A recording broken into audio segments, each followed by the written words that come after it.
Liquor case ప్రారంభమైన తీరు చూస్తే చిత్ర విచిత్రాలు ఎన్నో కనిపిస్తాయి. అసలు ఈ కేసు ఎలా ప్రారంభమైంది, ఫిర్యాదు చేసిన వ్యక్తులు ఎవరు, ఈ వివరాలు చూస్తే తర్వాత మీరే ముక్కు మీద వేలేసుకుంటారు. రాష్ట్రంలో ఎన్నికల ఫలితాలు జూన్ 4న వెలువడ్డాయి. ఇది జరిగి 48 గంటలు గడవక ముందే జూన్ 6వ తారీఖున బ్రెవరేజ్ కార్పొరేషన్ చైర్మన్ గా ఉన్న డి వాసుదేవరెడ్డిపై ఒక విచిత్రమైన ఫిర్యాదు అందింది. ఆ ఫిర్యాదు చూస్తే మీరు అవాకు కాక మానరు. విజయవాడ ప్రసాదంపాడులో ఉన్న సాయి విహార్ అపార్ట్మెంట్ లో ఉన్న ఏపీ బ్రెవరేజ్ కార్పొరేషన్ కార్యాలయం నుంచి ఒక వ్యక్తి కొన్ని ఫైళ్లు, కంప్యూటర్ పరికరాలను తీసుకొని ఒక వాహనంలోకి ఎక్కించుకోవడం చూశానని, రాష్ట్రంలో అధికార మార్పిడి జరుగుతున్న తరుణంలో కీలక పత్రాలను, ఆధారాలను ధ్వంసం చేసేందుకు వాటిని దొంగతనంగా తరలిస్తున్నట్టు అక్కడ పరిస్థితులు బట్టి తనకు అనుమానం కలిగిందని, పత్రాలు తీసుకువెళుతున్న వ్యక్తిని ప్రశ్నిస్తే సమాధానం ఇవ్వకోకుండా హడావుడిగా కారు డ్రైవ్ చేసుకుంటూ వెళ్లిపోయాడని, ఆ వ్యక్తి ఏబిసిఎల్ ఎండి వాసుదేవరెడ్డి గారు తెలుసుకున్నానని గద్దె శివరామకృష్ణ అనే వ్యక్తి ఫిర్యాదు చేశాడు. పోలీసులకు తాను కంప్లైంట్ ఇస్తే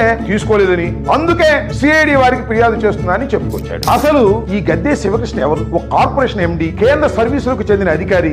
ఆఫీసుకు వచ్చి వెళ్తే సంబంధం లేని ఈ గద్దె శివకృష్ణ అనుమానంతో ప్రశ్నించడం ఏమిటి, ఆయన సమాధానం ఇవ్వలేదని ఫిర్యాదు చేయడం ఏమిటి? ఇలాంటి అనుమానాలు రాక మానవు. ఈ కథను ఎవరు వెనక నుండి నడిపిస్తున్నారో మనకు తెలియని కాదు. వేల కోట్ల రూపాయల స్కామ్ జరిగిందని ఒకవైపు ఆరోపణలు చేసి మరోవైపు ఇలాంటి కాకమ్మ కథలతో ఫిర్యాదు చేయడం విచిత్రం కదా. దీని వెనుక తప్పుడు ఉద్దేశాలు లేవంటారా? ప్రజలు అర్థం చేసుకోవాలని ఈ సందర్భంగా నేను కోరుతున్నాను.